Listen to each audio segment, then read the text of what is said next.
Baba! Ah!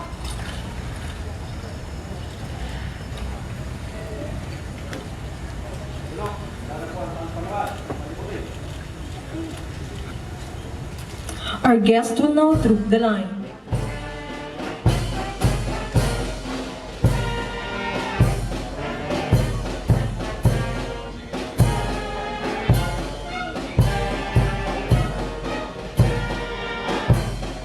Trooping the line, ladies and gentlemen, is Secretary Carlito Guansing Galvez Jr., Presidential Advisor on Peace, Reconciliation, and Unity. He is being accompanied by Police Colonel Jesus A. Rebua, Deputy Regional Director for Operations Bureau 5, together with the Honor Guard Commander, Police Lieutenant Colonel Edmundo A. Cirillo Jr., Officer in Charge, Daraga Municipal Police Station.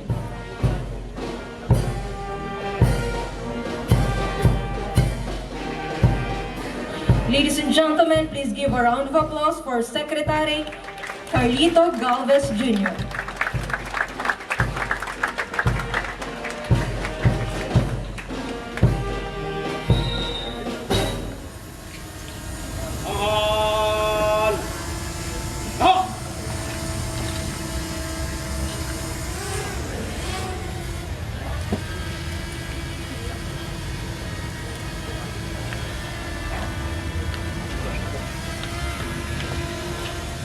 Baba! Ah!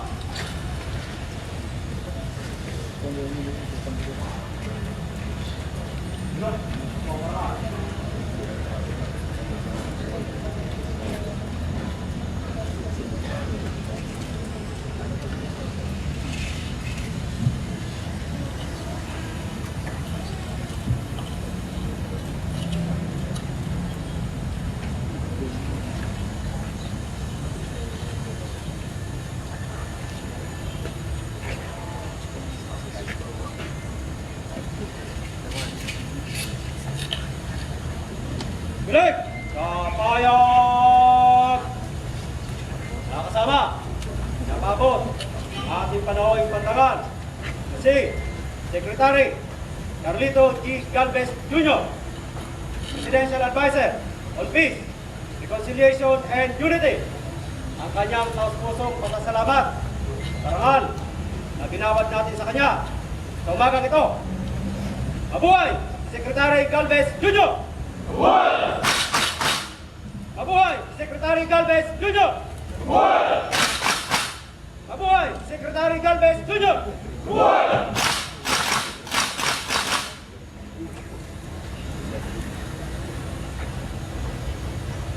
The arrival honors for Secretary Carlito Galvez Jr. have been completed. Sir, welcome to the province of Albay.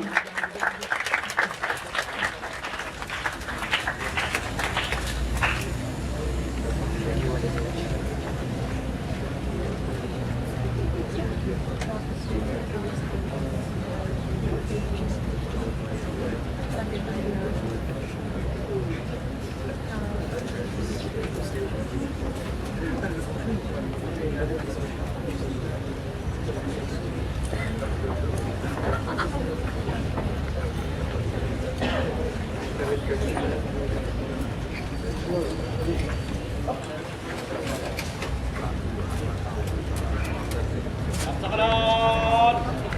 Up!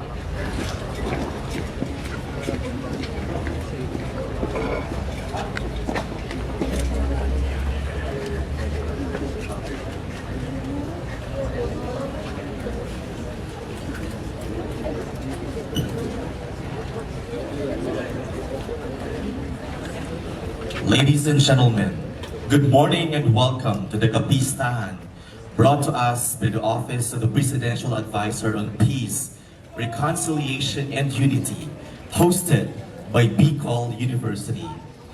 This event highlights the key milestones and impact of the Office of the Presidential Advisor on Peace, Reconciliation, and Unity, and the government in the transformation of conflict-affected communities into show windows of peace and development. Today, we come together to celebrate peace, unity, and understanding. Today is a symbol of our commitment to creating a world where harmony prevails. Along this line, may this bring us a beacon of hope and inspiration as we all together work tirelessly towards a just and lasting peace.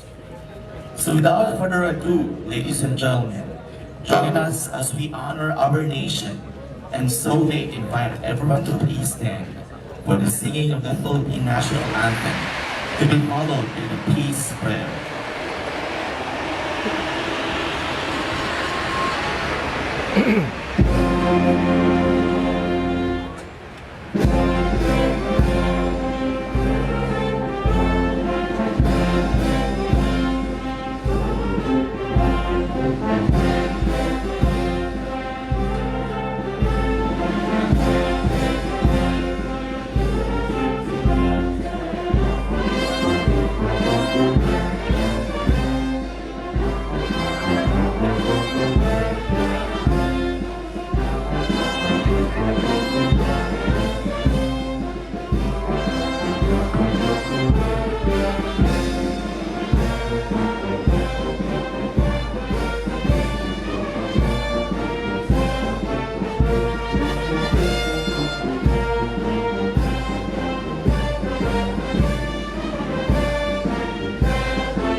Praise to the Almighty, fountain of love and compassion, our source of peace. Cleanse our hearts of bitterness and grudge, that we may forgive. Teach us, our Divine Master, to always seek what is good and just in others. Inspire us to be instruments of peace at all times and all places. Guide each effort in our lives so that our faults and transgressions may not keep us from the peace you promised. Grant us your strong spirit of peace, a peace that surpasses our understanding. But most of all, a peace that changes lives and breaks the walls created by our differences. Bless us with the strength of heart and courage of spirit to impart peace, so that there may be unity in times of crisis, amity beyond our diversity, and compassion on this world of indifference. Guide the leaders of our nation. Give them the knowledge and the wisdom they need to ensure that justice prevails throughout our land. Protect and guide our peace builders and peacekeepers. Keep them safe and secure even as they go about their missions in the most violent of places. Give hope in times of darkness and despair, so that we may never lose faith in your infinite goodness. Lead us into the way of peace, so that we may be instruments of your light and love, sowing love where there is hatred, spreading joy where there is sadness, forgiving those who have caused us injustice, comforting those in pain, and healing victims traumatized by war, discrimination, and abuse. We pray in the hearts of all for the guidance of your pure and peaceable wisdom. All these we commit to you in your most holy name and in all of your wonderful creations. Amen.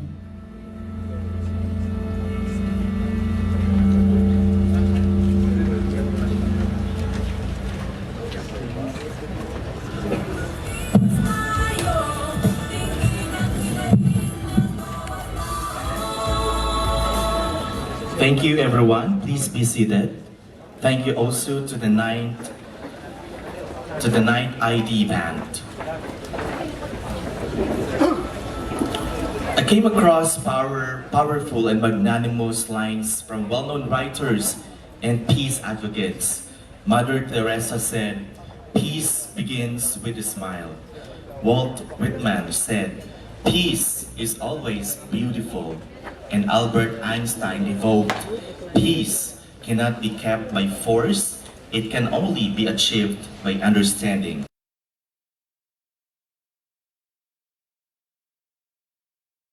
Thousands of meanings, making us reflect on the importance of advocating peace.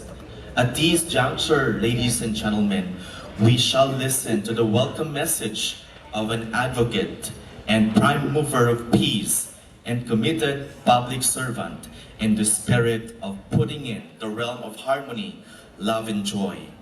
Let us welcome Attorney Dr. Alex P. Nepomuceno, the Dean of the Bicol University College of Social Sciences and Philosophy, for the welcome message.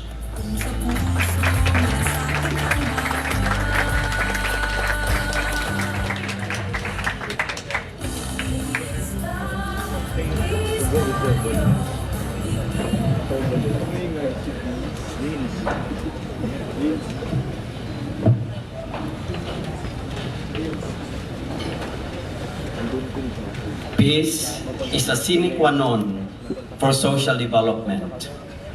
Undoubtedly, peace and development are both indispensable for the attainment of an inclusive, equitable, safe and secure, happy, vibrant, progressive, and transformed society. To our highly esteemed guest of honor, our very own highly committed and dynamic Secretary of OPA Pro, Honorable Carlito G. Galvez Jr., together with his team, to our beloved 9th President of Bicol University, Dr. Baby Boy Benjamin Ebres III, together with the Vice Presidents and other officials of the university, the faculty, the students, the non-teaching staff, and other stakeholders of the university, our beloved and very own 2nd District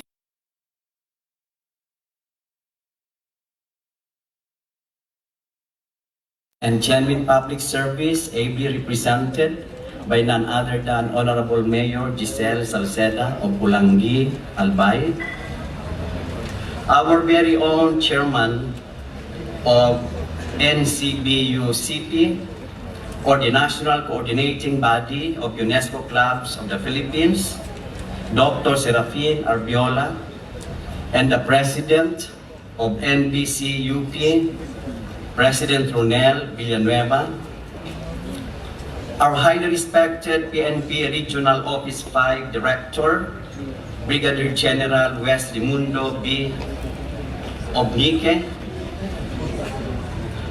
our highly esteemed Major General Adonis R. Bahaw, the Division Commander of the 9th Infantry Division, Philippine Army, the University Student Council Regent, Chairman Remy Stephanie Baldorado, together with the USC Council officers and the CSC officers of the university, our partner advocates for peace, both exhibitors, led by D.A. Kadiwa, Mr. Ragay, and other peace advocates and educators. Ladies and gentlemen, good morning to all of you.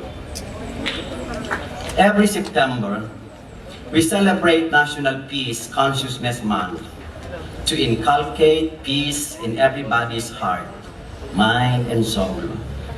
Moreover, this year, we drumbeat a jubilant celebration of peace consciousness through KaPEACEtahan Peace Fair 2023, a series of 3-day festive activity from Metro Manila down to the regions and across the nation for the whole month of September in order to showcase the significant initiatives and the key milestones and impact of the Office of Presidential Advisor on Peace, Reconciliation, and Unity, or OPA Pro, as well as to highlight the strong commitment and valuable efforts of the government with all its functional agencies and machineries, OPA-supported communities, and peace partners and advocates toward the realization of our individual and national aspiration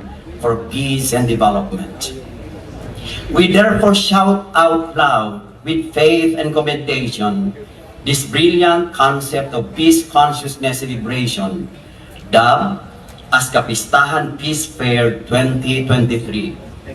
Please let us give a resounding round of applause of Pro under the leadership of our very highly committed and dynamic Secretary, Carlito G. Galvez Jr., together with the major KaPEACEtahan partners. The partners at the office of the 2nd Congressman District of Albay, with our very own beloved representative, the icon of genuine public service, Honorable Congressman Joey Salceda, the Bicol University, Legazpi City, under the leadership of our 9th President, Dr. Baby Boy Benjamin III Jr., the City of Legazpi, under the charge of Honorable Mayor Geraldine D. Rosal, represented by none other than our beloved Honorable Vice Mayor Cristobal, the National Coordinating Body of UNESCO Clubs of the Philippines, and of course the PNP Regional Office 5 under the impressive command of Brigadier General Wesley Mundo D. Obinque, the 9th Infantry Division Philippine Army, headed by Major General Adonis R. Buhal, the division commander, and also the USC and the CSC of our beloved university, the DA, Kadiwa, and other partners from the stakeholders who are advocates of peace and development. Ladies and gentlemen, truly we are sincerely thankful for the strong support you have all extended to make this KaPEACEtahan Peace Fair 2023 remarkable. We do hope that this initiative and all other peace initiatives of the government in general, and the OPA Pro in particular, will come into fruition, where all the elements and sectors of the society will join hands in building a legacy of peace by embracing the thought that peace should never remain an aspiration or an unrealized dream, but should be an imperative, empirical, and desirable reality of everyone across the province, the region, and the nation, as well as the world. Not just as a Philippine nation, but a home for every Filipino. Not just a global village, but a global home that is for every individual, for all races, and for the whole humanity. Finally, we pledge that we in the academy will continue to promote peace efforts and peace education that are integral, inclusive, continuing, and transformative, as well as timeless and embracing. Yes, this requires that every individual and effort be characterized by efficacy and legacy-driven, wherein peace is viewed and appreciated as our legacy through active or inactive action. That by the metric of the efficacy is worth remembering, as it leaves an imprint judged by history as a legacy contributive to the attainment of sustainable peace and development that will resonate to all social spheres, not only to draw a nexus or interconnectedness, but in order to sustain balance and stability in social systems with freedom, respect, and dignity accorded and enjoyed by one and all, irrespective of accidents and non-substantial addends, by reasonably applying principle of equipoise accorded to the weak and vulnerable with liberal favor. Let me close my welcome message by sharing my servant legacy leadership mantra. which I do wherever I am invited as a speaker or as a sharer. Not just excellence, but greatness. Not just best practices, but leading practices. Not just dedication, but consecration to public service. Not just achievement, but legacies. Not just domestic, but global. And not just for Filipinos, but for the whole humanity. To everyone, my warm welcome to the KaPEACEtahan Peace Fair 2023. Thank you very much and have a peaceful and happy day. God bless.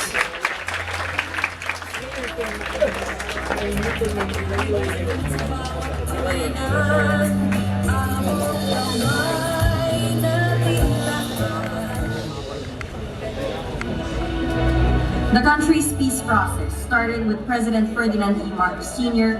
when his administration negotiated with the Boer rebel group, which led to the momentous signing of the Tripoli Agreement in 1976.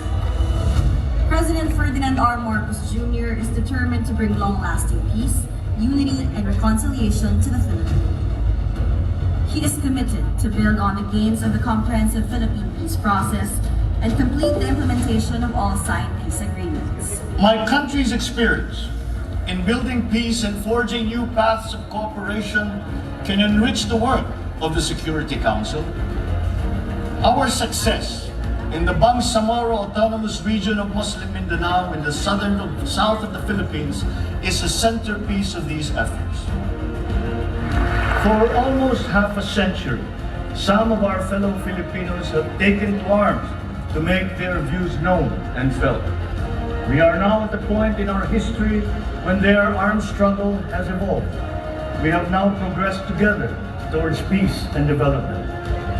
To complete this reintegration process, I will issue a proclamation granting amnesty to rebel returnees, and I ask Congress to support me in this endeavor.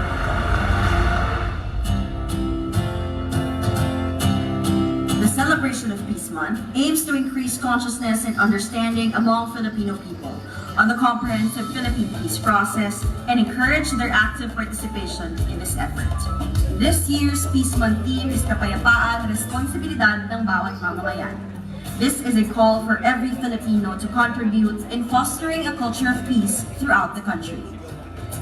Though PAPRO encourages all its peace partners, government-like agencies and institutions, local government units, the private sector, civil society organizations, the academia, and all Filipinos to play an active role in peace building so that a just and lasting peace will reign in our beloved country. We all want peace in our land. You and your children want a good chance at a better life in a safer, more prosperous country.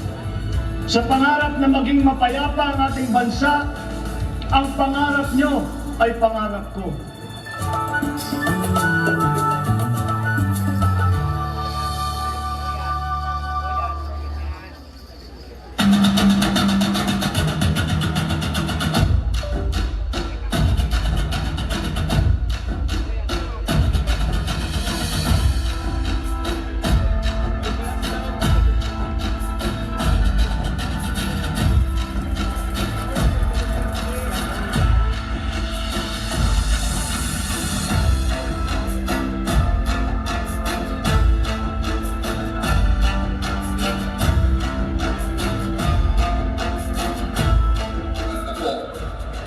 Office ng Presidential Advisor of Peace, Reconciliation and Unity o PAPRO na ibahagi sa aming mga kapwa Pilipino ang napakaraming bunga ng prosesong kapayapaan sa ating mga.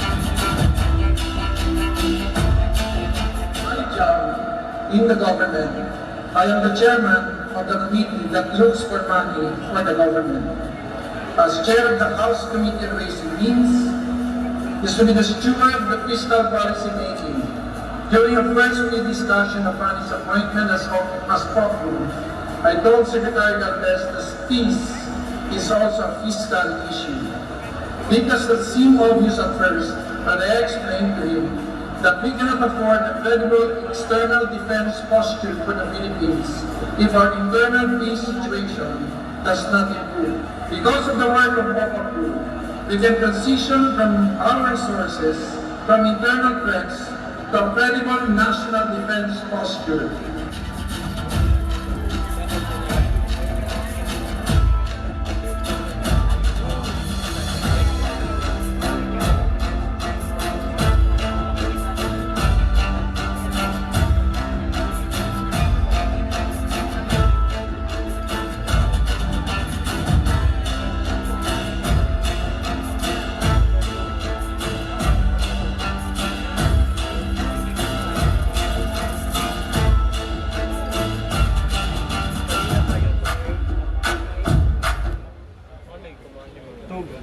Tugtak.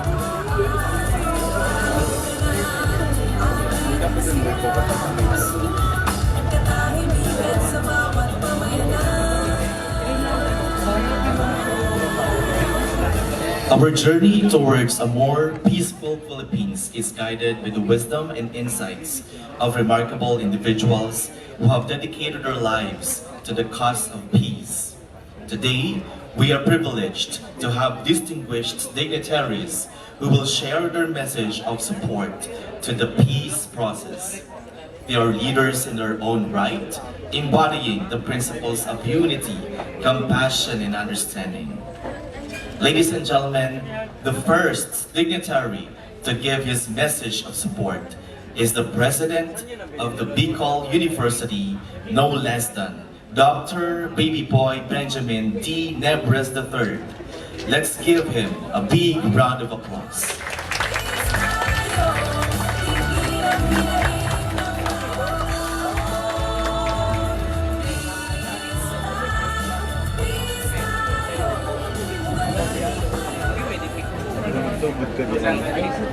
Our guest of honor, Secretary Carlito G. Galvez Jr., Presidential Advisor on Peace and Reconciliation and Unity.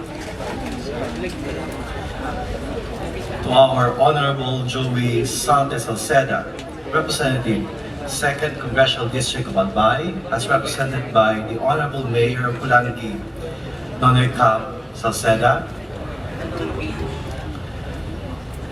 To the Major General Adonis Bahaw, the 9th Infantry Spear Division. To the Police Brigadier General Western Mundo D. Enrique, Regional Director, Police Regional Office, Bicol. Honorable Oscar Robert H. Cristobal, Vice Mayor of Legazpi City, as he represented the City Mayor, the Honorable Carmen Geraldine Rosal. To our partners, guests, and friends. To the Dean of the College of Social Science and Philosophy, Dr. Attorney Alex Nepomuceno. The Unit Head of the High School Department, the USC President, and the CSC of the CSSP, officers, the teaching, non-teaching personnel, staff, students, the BUNYos, sarong matuninong na aldaw sa inyong gabos. Isang mapayapang araw sa ating lahat. Sana hindi lang isang araw ang pagiging mapayapa natin, kundi buong mundo at buong taon. Cliche as it may sound, we do need peace in ourselves, in our country, and the rest of the world. Tingin at kapayapaan, kagaya ng respeto, ay pinagpapaguran. Hindi sila isang bagay na kusang dadapo lang sa atin sa panahon na gusto natin. Building a culture of peace is not a piecemeal task. It's not a one-time, big-time thing. It's not something that we just envision and dream of. Peace is a continuous work in progress. It is made up of a series of caring, compassionate, and courageous actions born of a strong desire to seek unity through reconciliation. Totoo, Ang pananahimik ay hindi ibig sabihin na payapa ka o may kapayapaan. Most hatred and acts of violence happen within shadows and in silence.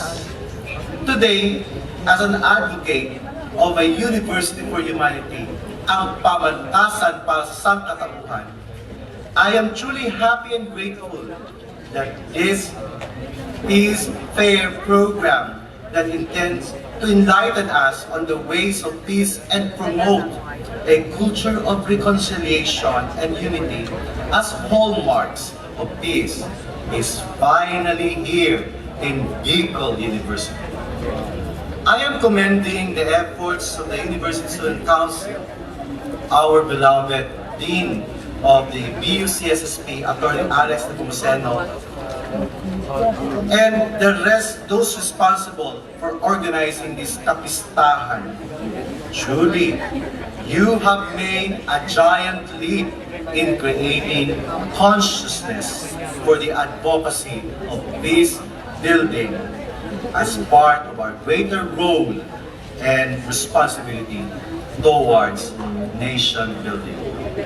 I hope that this will be a sustained program for Bicol University and other partner agencies.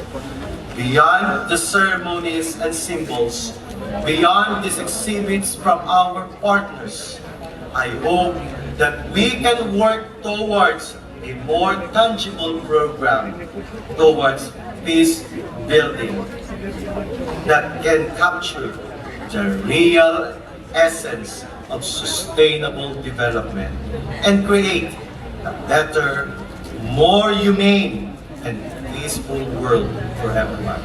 Congratulations! Diyos ang mabalos po sa gatos.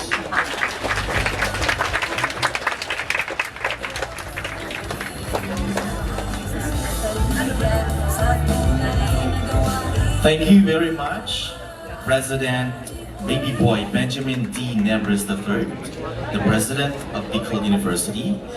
The next dignitary who will share his message of support is the Vice Mayor of Legazpi City, Bicol, no other than Honorable Oscar Robert H. Cristobal. Let's give him a big round of applause.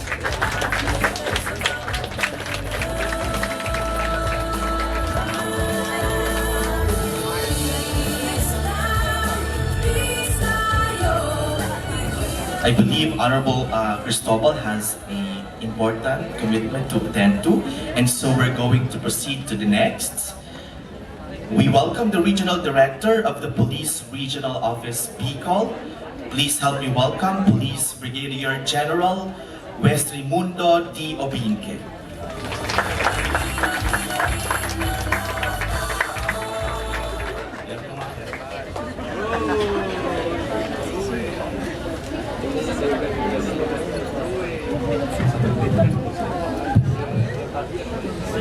Our guest of honor speaker, Secretary Carlito G. Galvis Jr., sir.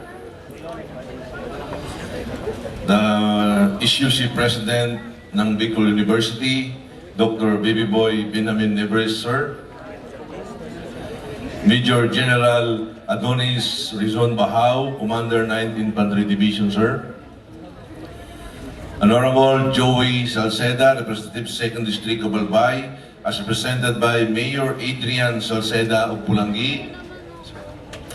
Honorable Attorney Alex Nepomuceno, Dean, College of Social Science and Philosophy, sir. Brigadier General Aldwin Almase, my classmate, 902nd Brigade Commander, 903rd. Brigadier General William Piñapiel, sir. Director Anthony Peña, Director ng Pamana. Of course, hindi ko rin pwedeng kalimutan ang idol kong upper class during my cadet days, General Ariel Felisdario, sir.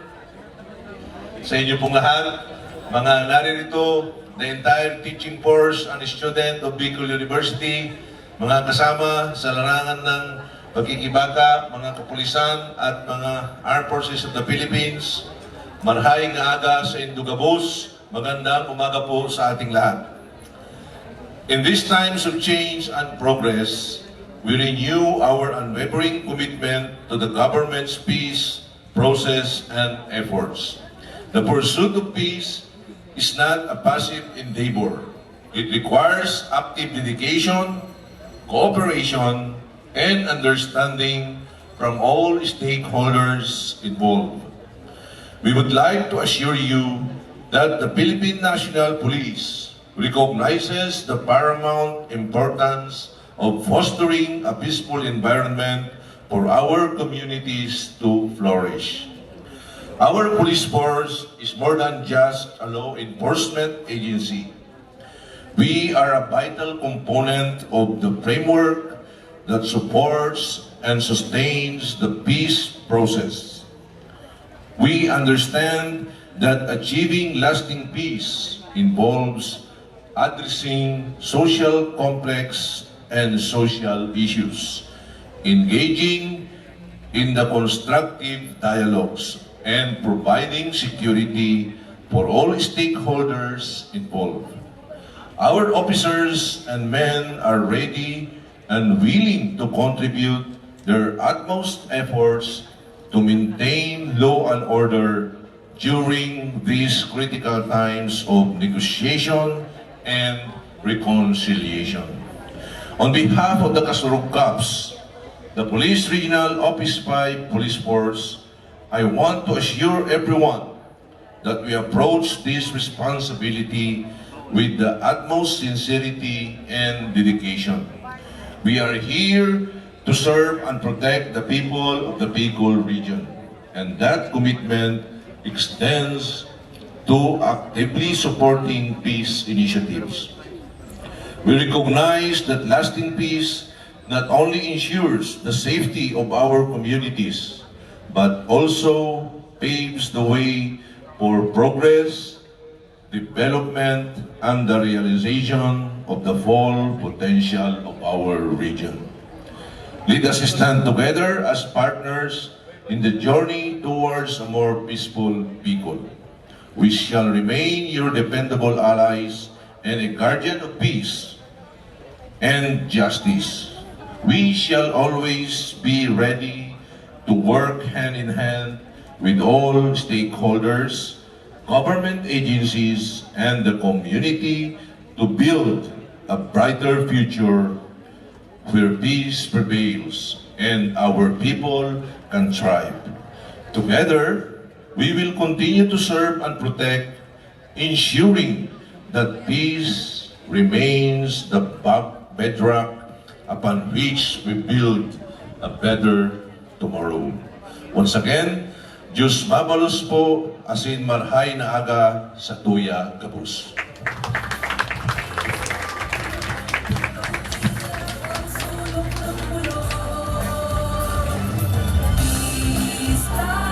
Thank you so much, our Regional Director of INCE, for putting premium on peace, unity, and reconciliation that are significant elements of a harmonized society. At this point in time, ladies and gentlemen, we shall proceed to the next dignitary who will give his message of support. Please help me welcome the 9th Infantry Division, from the 9th Infantry Division, Major General Adonis Bahaw. Let's give him a big round of applause.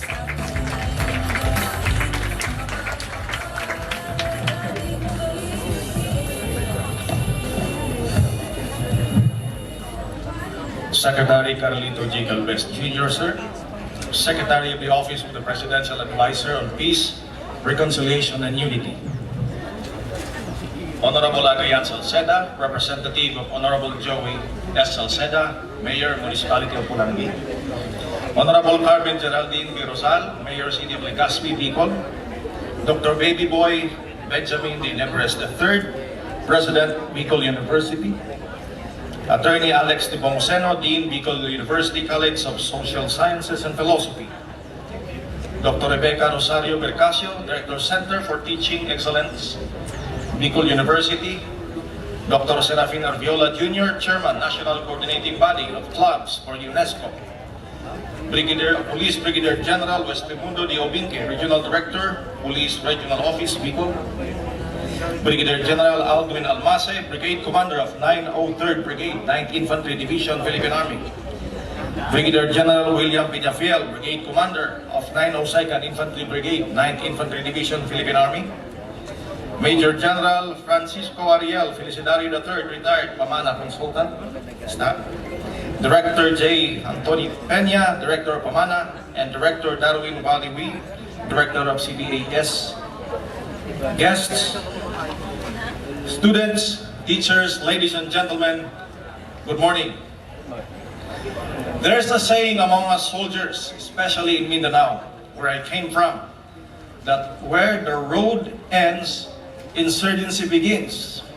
Relatedly, when projects will be poured into these geographically isolated areas, we will also say that where the road begins, insurgency ends. It is basically the Philippine Army's way of expressing our admiration for the various government flagship projects in far-flung communities in our area of operations then. These projects, such as roads and bridges, connects our far-flung areas to mainstream societies or to well-built areas. Hence, the awakening of consciousness on the evils of insurgency and the prospects of peace under the banner of peace, reconciliation, and unity. And for that, we would like to profusely extend our heartfelt gratitude to Secretary Carlito G. Galvez Jr., sir, and your team for putting in lots of investments and support for the building or construction of roads and bridges here in the Bicol region. For us at the 9th Infantry Division, we provide support to various projects, and we are happy to report that there are 3 road concreting projects in Barangay Kibuaya, Barangay Quintina, and Barangay San Jose, all in San Pascual, Masbate. These are all 100% physically accomplished, sir. 1 road connecting project or concreting project from Barangay Ricudo to Guion, Kawayan, Masbate, also 100% complete. 1 road concreting project in Barangay Mabini, San Pascual, Masbate, which is about 60% complete. And 1 road concreting project in Barangay San Rafael of San Pascual, Masbate, which is about 50% complete. 1 road concreting project in Barangay Mapanipi of San Pascual, Masbate, which is 70% physically complete. Just this morning, during our meeting with the Pamana representative, General Felicidario, he showed me a list of projects that will be implemented in the coming years, in 2024 and even in 2025. This will benefit not only the province of Masbate, but also other provinces of the Bicol region that's like Camarines Norte, Camarines Sur, Albay, Catanduanes, and Sorsogon. Please give a round of applause to Pamana representative. Thank you, General Felicidario, sir, for showing us the projects lined up to support us all here in Bicol region. This also brings me to my second point, ladies and gentlemen. In fact, the major accomplishments of the 9th Infantry Division is not just securing all these government projects that would connect our far-flung communities to our well-built areas. Accomplishments are also based on the task given to us at hand. The good secretary was the former Chief of Staff of the Armed Forces of the Philippines, and he knows very well that the main function really of the Philippine Army is to lay down the foundations for peace, and that would mean engaging in warfare so that we can prepare and pave the way for peace. For the past 6 years, during the previous President Rodrigo Roa Duterte's administration, and even up to now, at the start of President Bongbong Marcos' administration, we have already accomplished the following in the Bicol region. To cite a few, we have generated or garnered more than 300 engagements with our less privileged brothers and sisters who joined the New People's Army. And I'm sad to say that this led to 2 decisive engagements, 11 major engagements, and 106 minor engagements that further paved the way for the surrender of 516 former NPA members, the capture of 66, and arrest of 110. We would not like to do this to our brothers and sisters. That's why, to pave the way for peace, we would like to support President Bongbong Marcos' call for us for the giving of amnesty to our brothers and sisters who have joined this cause. In doing so as well, we have generated or collected 661 high-powered firearms and 668 low-powered firearms for more than 1,500 if we total that now to the accomplishments for the past years of the Marcos administration, and more than 900 anti-personnel mines or explosives. This brings me, ladies and gentlemen, to the main competency of the military, to fight wars in order to lay down the foundation for peace. And I believe this is a more noble task for all of us. Quoting the same from the words of our Lord Jesus Christ from the Holy Bible, he says that laying one's life for a friend is the greatest love of all. And for our part, for the Philippine Army, many of our comrades in arms have already laid down their lives for this cause, for bringing peace here in the Bicol region. And lastly, this is also an assurance of support for the Bicol University. We know that this is just one of the universities that offer studies for peace and reconciliation. In fact, we have talked with the Secretary a while ago about the establishment of a National Peace Institute all over the country, and that would start probably in Mindanao, and this university would also be the hub, or regional hub, for peace studies here in Southern Luzon. We would like to throw our full-fledged support as well to the Bicol University teachers, professors, students, and members of your civilian human resource, that probably we can give you our best practices, relate to you what we have done in the matters of cementing peace here in the Bicol region, so that in that way, it will not only be the theories that will be taught to the students and professionals and disciples of peace, but also the practical side, the pragmatic approaches, so that we can finally solve the scourge of insurgency in this region. Diyos mabalos po, to God be all praises and the glory. Mabuhay po tayong lahat.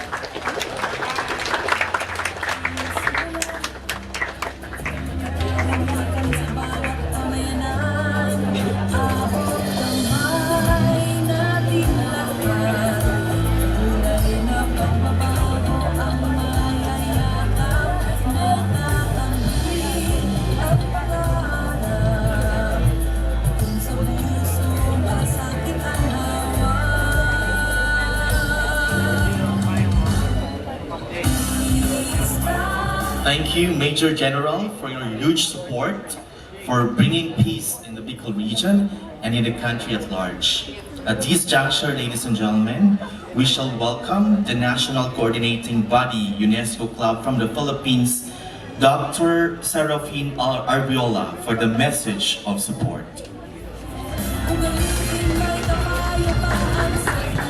To Secretary Carlito Galvez, the Presidential Advisor on Peace, Reconciliation, and Unity, to all the staff of OPARU present today, the Undersecretaries, Directors, Assistant Secretary, to Congressman Joey Sarte Salceda,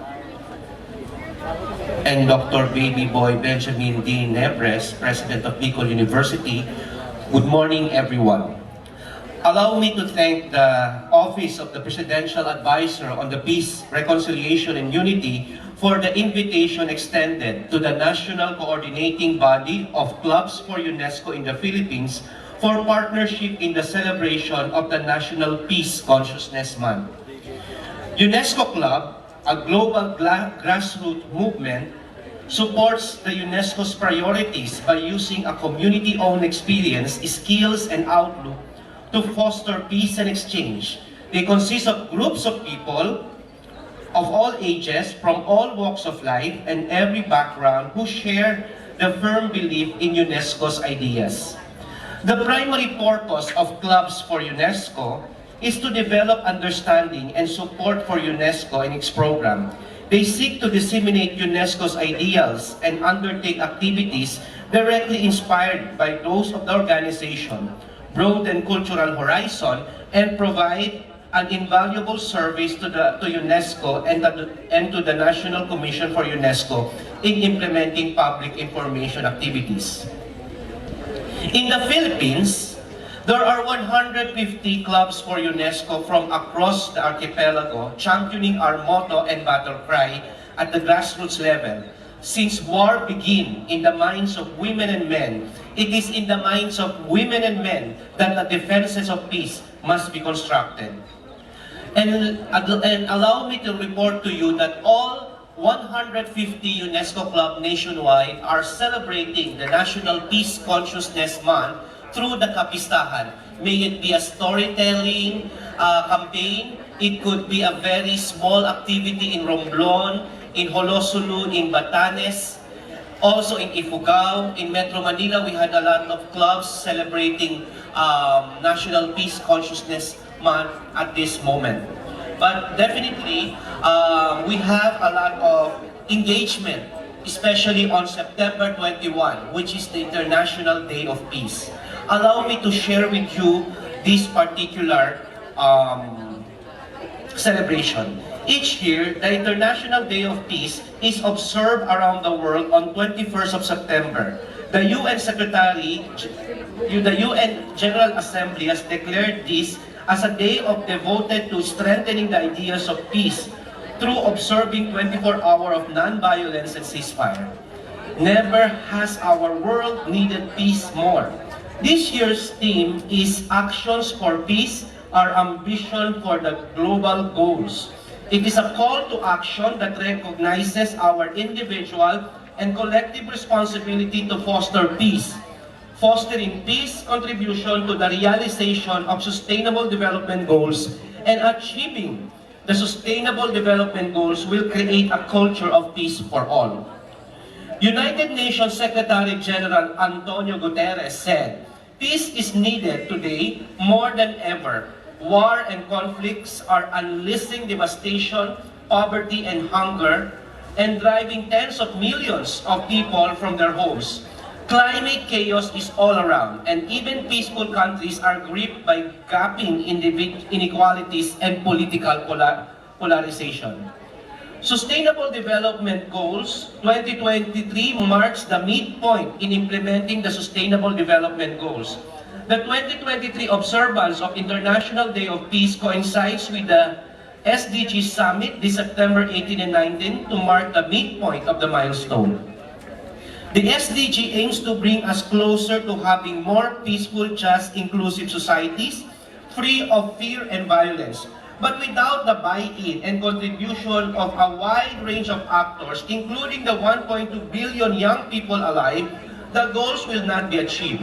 We invite you to join the United Nations, UNESCO, call to take action for peace, fight inequality, drive action on climate change, and promote and protect human rights.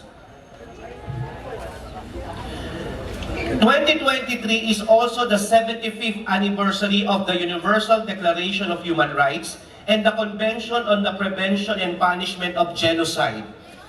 International Day of Peace 2023 encourages all youth to be ambitious in their engagement as positive and constructive social agent to join the movement to reach the SDG and contribute to building sustainable peace. Together, we can help lead our world towards a greater, greener, more equitable, just, and secure future for all. We join the Philippine government initiative in promoting peace, reconciliation, and unity through the celebration of the National Peace Consciousness Month and International Day of Peace. Thank you very much at magandang umaga po sa inyong lahat.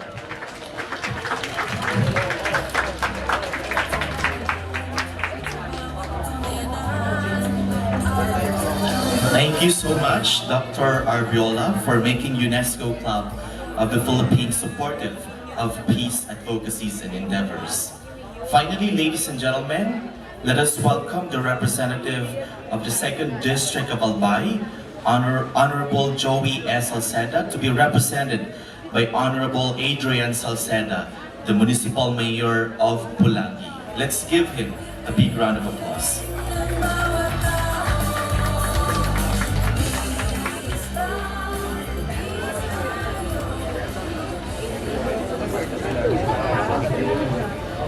To our distinguished guest, Secretary Carlito Galvez,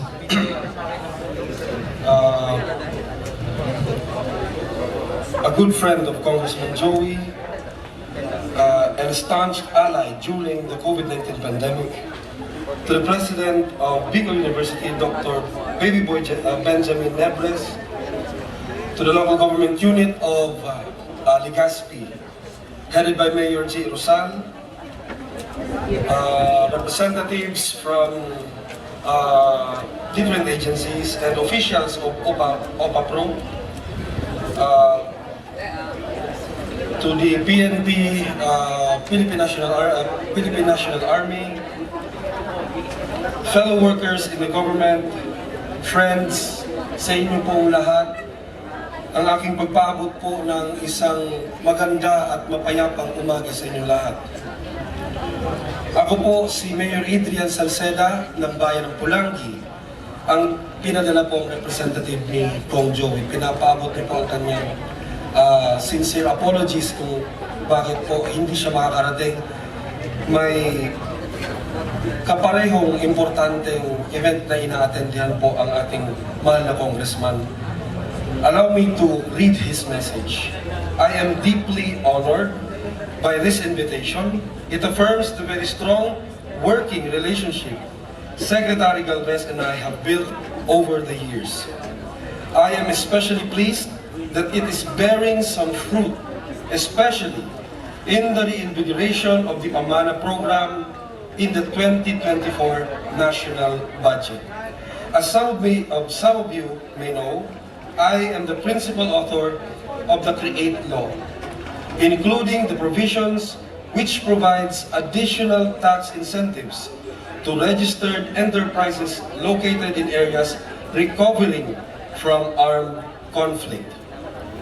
Moving forward, there is also plenty to work with the Regional Board of Investments of the BARM, Section 297 of the Tax Code, a provision I also authored, allows the Fiscal Incentives Review Board to formulate place-specific strategic investment plans during periods of recovery from calamities and post-conflict situations.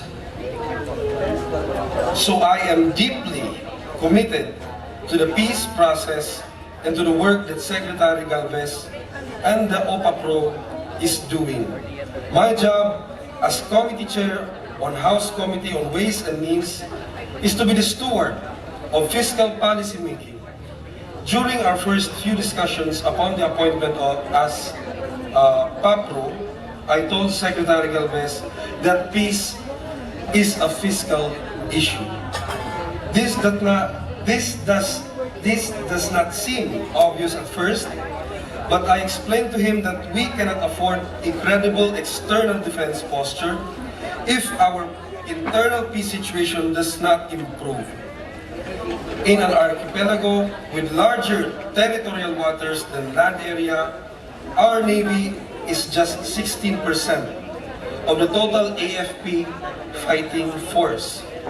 Even with external threats, require a strong first line of maritime defense. We have forced to focus on land-based forces because of our biggest national security situation for decades, past internal. Because of the work of OPA Pro, we can transition our resources from internal threats to a credible national defense posture. As I sometimes say halfly joking, the more success Secretary Galvez achieves, the more fiscal space we have to buy F-16s and hindi ko po siguro po joke po ito. ni Kong Joey para po sa inyo. How do we achieve lasting peace? Through shared and inclusive prosperity. When I was pushing for Pamana program to the Marcos cabinet, I told them my insights on this. First, the prospect of peace alone creates conditions for prosperity. I also told them that the Pamana program, despite setbacks, have increased economic activity by as much as 20%, according to NEDA evaluation of the project. Very few government interventions can cause such immediate effects. In Albay, when I first took office as governor in 2007, the local insurgency situation was still quite hot.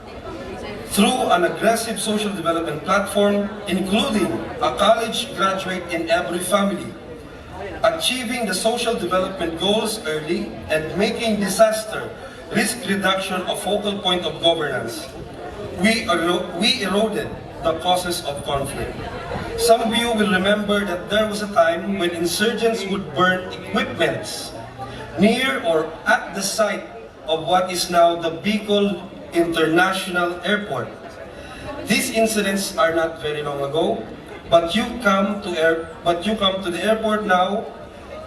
You can imagine how this area used to be near conflict zones, but now a place booming with new economic activity within what we call the Ginubatan Kamalig-Daraga Legazpi Economic Township. Imagine my dilemma.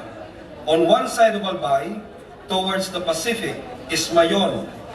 That is where most people are, but many of these places are at high risk of disasters. So we have to move them to higher ground. But higher ground was also where insurgents were. We had to build a social order where people see peace as an existential necessity. We can't fight the sea or the volcano, but we can stop fighting amongst ourselves. Now, Ginubatan Kamalig-Daraga Legazpi Economic Township contains all the most populous barangays of these 4 LGUs. From 50 pesos per square meter, land now costs around 3,500 pesos in the area, making it the single largest wealth creation project in Albay. These areas also now host one of our sunshine industries, the farm tourism sector, stimulated in large part by my congressional allocations from TESDA and made accessible by tourism roads I initiated as congressman. Drive around the airport area, you see warehouses, hardware stores, even hotels in former conflicted areas. Clearly, peace makes prosperity, and prosperity makes peace. I thank Secretary Galvez for committing to the investments necessary to finish the job of peace in Albay. We can work together on many things. As a final point, I have been an advocate of making artificial intelligence practical in societal use. My theory for artificial intelligence is that it should be used to expand, aggregate economic output through social use cases, development industries that are impervious to AI, such as what we call the economic care, and redistribute the resulting increase in output through universal basic income. This is a role for AI in peace building, from analyzing online patterns of disinformation, hate speech, and propaganda, the early warning signs of mass violence, and detecting the use of banned weapons and ammunitions in combat videos and posted online. More importantly, AI has immense potential in addressing the root cause of insurgency, such as the rural poverty, through precision agriculture. I urge you to consider the role of AI in your efforts. Once again, I thank OPAPRO for this invitation and I wish you all peace. Salamat po and Diyos mabalos sa inyo kapos.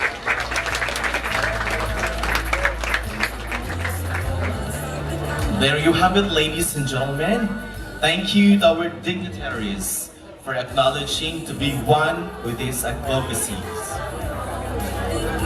And now, ladies and gentlemen, we shall be entertained by the Albay Bagayan Dance Troupe through an intermission number.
There you have it, ladies and gentlemen.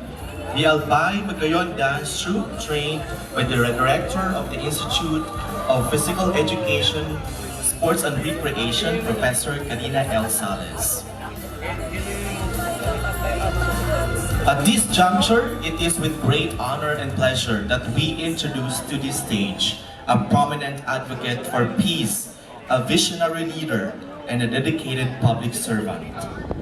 His tireless efforts have contributed significantly to our nation's pursuit of unity and harmony. Please join me in extending a warm welcome to Secretary Carlito G. Galvez Jr., the Presidential Advisor on Peace, Reconciliation, and Unity, for his message of peace.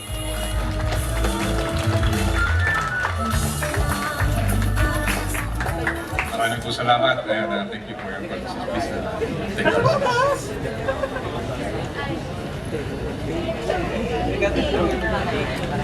To our Honorable Joey S. Salceda, our peace champion and also the champion of our Pamana project and also the peace investment. He is ably represented by Honorable Adrian Noreca Salceda, the Mayor of Municipality of Pulangi. Sir, thank you very much for that very wonderful presentation of the speech of Honorable Salceda. It really gave us a great honor being a member of the PAPRO. And we are thanking him for the immense support that he has given to the Pamana project, which increased to 5 billion this coming 2024. We owe him a lot of thanks and really appreciate the effort of our Honorable Representative of Albay, Honorable Joey Salceda. Let's give him a round of applause. Dr. Baby Boy Benjamin Ginebres III, President of Bicol University. Thank you, sir, for your warm reception, and also thank you for the excellent and outstanding performance of our cultural performers. Ang wife ko po ay member po ng Ministry of Tourism Dance Troupe. She's dancing the Singkil and other cultural dances. They went abroad with them, First Lady and also the Minister of Tourism during those times, during the time of President Marcos. That's why when I'm looking to dancers, I'm imagining how my wife performed during her time.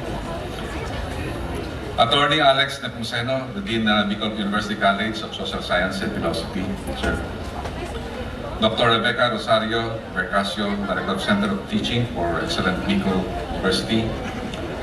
Dr. Serapin Abiola, the Chairman of National Governing Body of the Body of Clubs for UNESCO Philippines.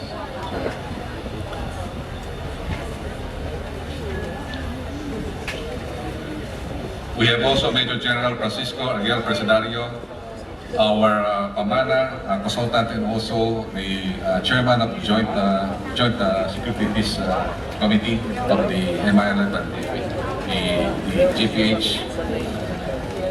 I would also to thank Brigadier General Westmundo Obinque, Regional Director of Police Regional Office Bicol. Thank you for the warm welcome and also the honors that you have given. Salamat. Brigadier General Alvin Almase, Brigade Commander of 903rd Brigade. Brigadier General William Peñafiel, Brigade Commander of 901st Brigade, Speed Division. Director Anthony Peña, Director Pamana. Director Darwin Waliwi, Director of CPAS. Colonel Jun Cunanan, my colleagues during our younger days in 2000, we got the Ola Award in Basilan. Students, teachers, faculty, and the non-teaching staff, fellow public servants, public officials of the Bicol region and Albay present here. Marhay na aga sa Indo, Gabos, magandang umaga sa inyong lahat. Isang napakaganda at mapayapang araw sa ating lahat. Nais ko pong pasalamatan ang Bicol University sa pamumuno ni Dr. Baby Boy Benjamin Nebres at ang Provincial Government of Albay sa pamumuna ni Congressman Joel Salceda sa inyong mainit na pagtanggap sa amin. Maraming salamat at pinaunukan ninyo po ang aming panawagan sa ipagdiwang ang kapistahan dito sa bayan ng Legazpi, Albay. Kamakailan lamang ay magkasama natin si Congressman Salceda sa pagbubukas ng kapistahan Peace Fair in Trinoma, Quezon City. First time po namin ito ibinukas sa ating mga malls. At napakaganda ang ibinahagi niyang mensahe ukol sa pag-unlad ng Albay, kakibat na pagsagawa ng lokal na pamahalaan ng mga hakbang upang isulong ang kapayapaan sa probinsya ng Bicol. Isang malaking inspirasyon para sa amin na marinig ang mga kwento mula sa mga individual na nakaranas ng malaking pagbabago dahil sa pag-usbong ng kapayapaan sa kanilang mga lugar. Ngayon ay nagsimula ng umangat ang ating antas sa kanilang kabuhayan dahil sa pagtutulungan at pagmamalasakit sa pagitan ng lahat ng sektor, lalo na ang ating mga LGUs. Ang tinatamasa ng kapayapaan at kaunlaran ngayon sa Bicol Region ay naaayon sa tema ng selebrasyon ng National Peace Consciousness Month na ang kapayapaan ay responsibilidad ng bawat mamamayan. Lalo-lalo na po ang ating mga estudyante at mga academe at ating mga LGUs. Kaya naman, nararapat lang na tayong lahat ay nandito ngayon upang ipakita ang ating pagkakaisa at magdiwang ng kapistahan. Ikinagagalak naming madala ang pagdiriwang na ito dito sa Albay bilang paggunita ng Peace Consciousness Month ngayong September. Kahapon po at saka nung isang araw ay nasa Baguio City po ako at ako po ay naglakbay na more or less 7 hours doon po sa Mountain Province. Doon po kasi ginanap yung tinatawag natin yung September 13 SIPAC Mount Data Accord with the CPLA. At ito po ngayong kapistahan po na ginaganap po natin ay nagsa-celebrate para magkaroon tayo ng tinatawag na peaceful and harmonious relationship with all the humanity and all people of the Philippines. Noong mga nakaraang taon, isang araw lang ang pinagdiriwang at kapistahan at sa Metro Manila lamang ito nagaganap. Sa taong ito, ang selebrasyon ay dinala natin sa ibang bahagi ng bansa tulad ng Bicol, gayon din sa siyudad ng General Santos sa Mindanao. At kami po ay nagagalak na ang Bicol University po ang siyang nag-ayos ng kapistahan ito. At bilang ganti sa PAPRO, meron pong project na rin-recommend ang ating President at saka Dean. Ayun po ay favorable po namin consider. Yun po ang simula ng ating tinatawag na koalisyon sa Bicol University. At amin pong nakikita na ang Bicol University po ay isa sa magiging tinatawag nating tulay or bridge towards mainstreaming yung peace education. Magkakaroon po tayo na tinatawag na executive order. Ang pamagal po rin is strengthening and mainstreaming peace education to basic, higher education and other institutions. So, yung ating mga SUCs at saka ating mga colleges ay magtatayo po tayo ng tinatawag nating Peace, Unity and Development Center.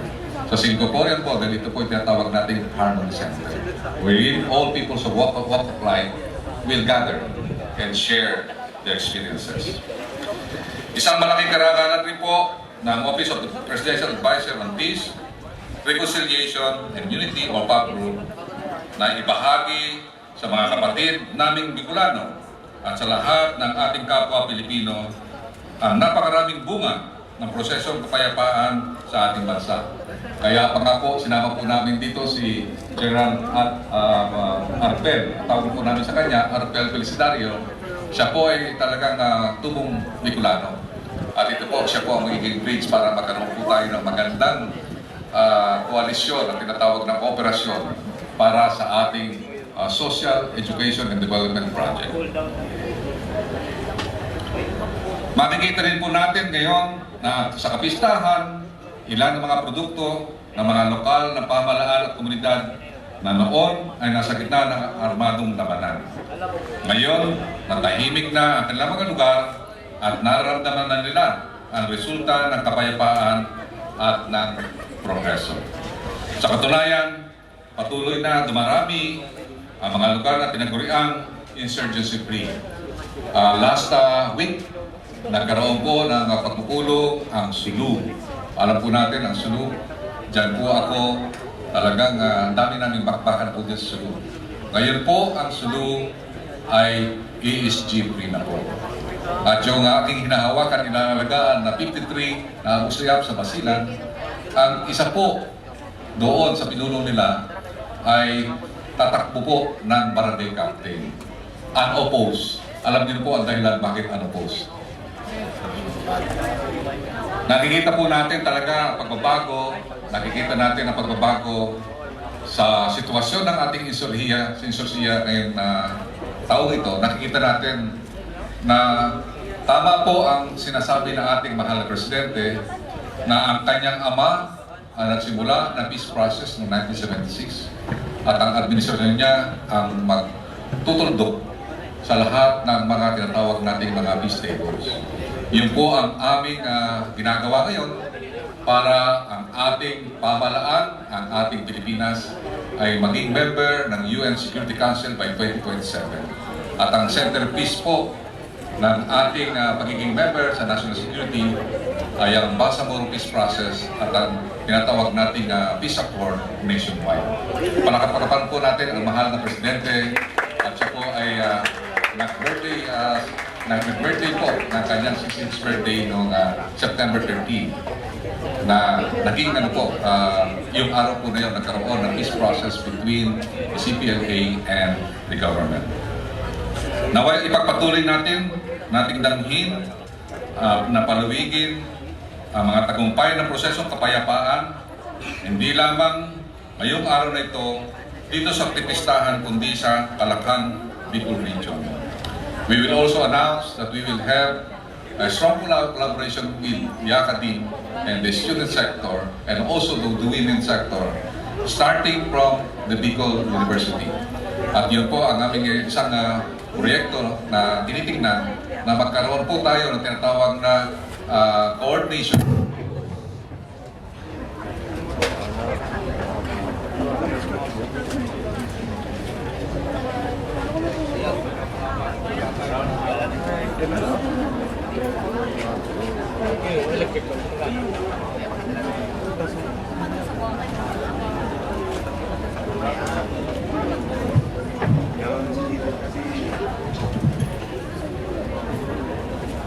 So sa ating po lahat, taos-puso po kami papasalamat sa mga mamamayan ng Bicol, lalo-lalo na sa ating minamahal na Congressman Joey Salceda, sa lahat ng inyong suporta sa peace process at sa PAP.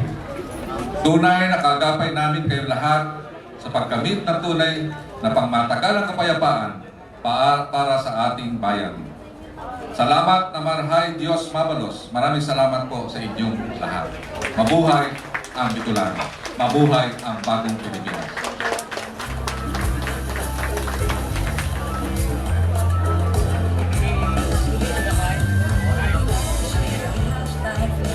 Thank you so much, Secretary Carlito Galvez Jr., the Presidential Advisor on Peace, Reconciliation, and Unity. Thank you for reminding us that peace is a responsibility of everyone and that each of us must be an advocate towards harmonious relationship of the humanity. Before we finally end the program, I would like to acknowledge the dignitaries who have attended our activity this morning. I'd like to recognize Honorable Adrian Salceda, the representative of Honorable Joey S. Salceda, Mayor of Municipality of Pulangi, Honorable Carmen Geraldine B. Rosal, Mayor Legazpi City, Bicol, Dr. Baby Boy Benjamin D. Nebres III, President of Bicol University, Attorney Dr. Alex Nepomuceno, the Dean of Bicol University College of Social Sciences and Philosophy, Dr. Rebecca Rosario Bercasio, Director of Center for Teaching Excellence, Bicol University, Dr. Serafin Arviola, Jr., Chairman, National Coordinating Body of Clubs of UNESCO, Brigadier General Luis Raimundo T. Obinque, Regional Director, Police Regional Office, Bicol, Brigadier General Aldwin Almase, Brigade Commander 903 BDE, Brigadier General William Pinafiel, Brigade Commander 90th Infantry Spare Division, Major General Francisco Ariel Felicidario III, Pamana Consultant, Director J. Antoinette Peña, Director of Pamana, and Director Darwin Wally Wee, Director of the Communication and Public Affairs Services. Let's give them a big round of applause, ladies and gentlemen. And we are so grateful for your presence. We witness the power and beauty of shared commitment to creating a more harmonious Philippines. It is through events like this that we are reminded that peace is not just a destination, but a continuous journey, one that requires our collective effort, understanding, and empathy. We would like to express our deepest appreciation to the exhibitors, speakers, performers, volunteers, and organizers who have made this event possible. Your dedication and passion have enriched our understanding of peace and have left an indelible mark in our hearts. At this point, our guests may now visit and explore our booth, showcasing the remarkable work and commitment to a just and lasting peace. This has been your hosts for today. This is Dr. Roldan Cabiles, signing off. Thank you, ladies and gentlemen.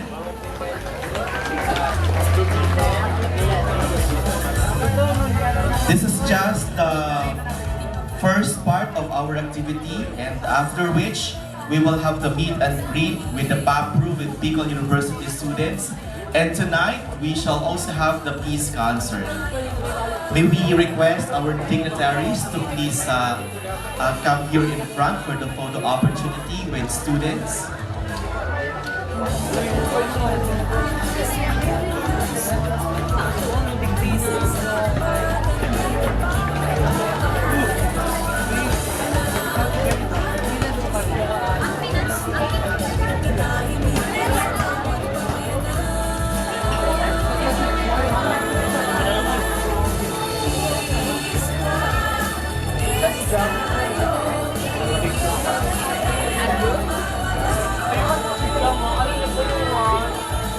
Wala naman dito.